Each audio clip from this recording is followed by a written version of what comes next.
I grew up in a university in Papua New Guinea surrounded by brilliant Africans. An Egyptian professor taught me genetics. When I was sick, my Ghanaian auntie would treat me. She was a nurse. I'd have peanut stew with my Sierra Leonean neighbors, and my Tanzanian mother would make mandazi for all of us. My parents and their friends celebrated each other's differences and lifted each other up. That's why I hold on to a Pan-African vision, because I know that how we lived in Leh is how we can live as Africans. Now, everyone here has something that they're working towards. Whether it's through your career or your family life, perhaps it's through donations. You're showing a hope that you can leave the world a little bit better than how you found it. I also know that sometimes it feels like this labor of love is in vain. But you persevere, because even if this is a losing battle, it's one that's still worth fighting. So today, I'd like to share some reasons for hope that you can hold as a talisman of sorts against questions of futility. I'd like to share that your work matters, you're not alone in it, and together we're building a real foundation for change. My passion is for the African continent. And when we think about the future of the continent, really we're thinking about her young people. Not without reason, we're worried about our countries, our families, the youth we see every day on the streets, struggling to find meaning and to make ends meet. We worry about our countries because, frankly, our leadership is corrupt. The good news is that all it takes is 25% of a group to mobilize for social change.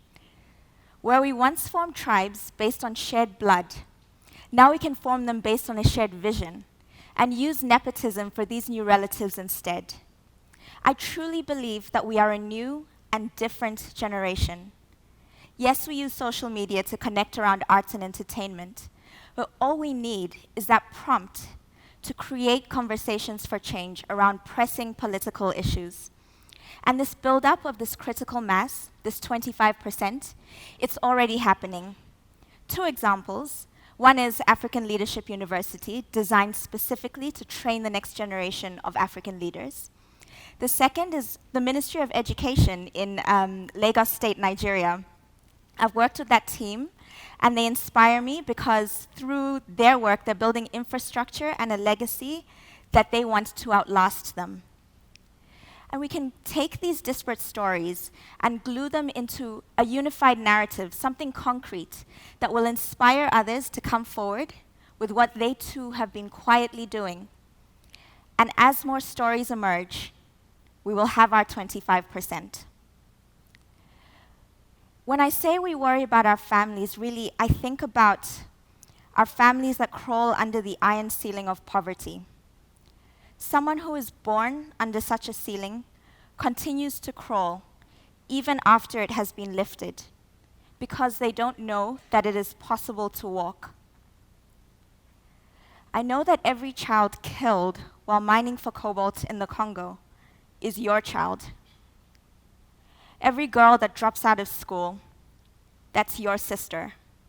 I know what we have sacrificed in remittances home, in career choices, so that our children and our sisters could have better lives. This truly was not in vain. Over the past 60 years, life expectancy in Africa has doubled.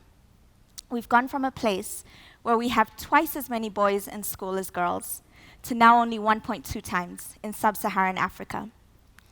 And technology, the time and space that we live in now, is definitely accelerating this progress. For example, where mindsets and knowledge used to be passed on strictly from generation to generation, now our children can learn a way of life that is completely alien to their parents. They can learn how to harness alternative energy from an age mate in Malawi, or how to play a musical instrument from an American peer. And these new teachers, they shake up limits to our homegrown imagination.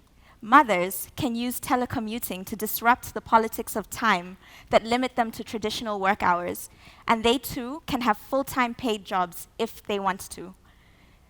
Telemigration means that Africans can tap into global work opportunities without needing a visa, without needing to leave home.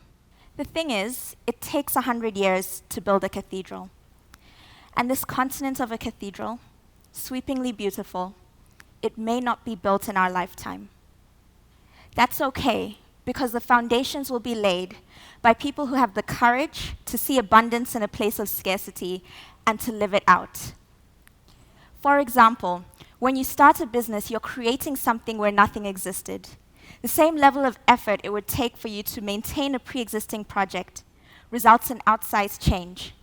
Simply by being an entrepreneur, your work is making a difference. I think the real and important change, however, happens on a day-to-day basis. When we have the courage to think beyond questions of personal comfort and show each other how to do that, as parents, as teachers, as managers. When you run a company that demands discipline and diligence from your employees in a culture that maybe doesn't have that much discipline and diligence, your employees will take these values to their homes and pass them on to their children, who will pass them on to the next generation. And speaking of the next generation, someone that I know and hope will stand here one day is a young man named Solomon. Solomon is the graduate of a training and job matching institute in Nigeria called WAVE. Before WAVE, Solomon was living on roughly $40 a month. After the 3.5-week program, Solomon's income doubled. He worked for just over a year before deciding that he wanted to go full-time into launching his own WAVE-like intervention in his community. So with the idea, he entered a business plan competition and won $140 to start. This was a couple of months ago. And since then, Solomon has trained and graduated 10 people from his academy, 5 of whom are currently working. And what inspires me, what gives me hope about Solomon's story, is that he went from a place where he was trying to figure out, how do I feed myself, to a place where he was creating opportunities for others. Every time you take that extra hour to teach your team how to think critically, every time you show your child what it means to be kind, every time you parallel park as a woman in front of men who don't think that a woman can drive, you're shifting the fabric of our reality. And your beliefs determine your narrative, the story you tell yourself about your world, your country, and yourself. Your narrative, it determines your behavior. And your behavior, it changes the world. That's why it's so important that we all believe the following. Our work, every single day, it matters.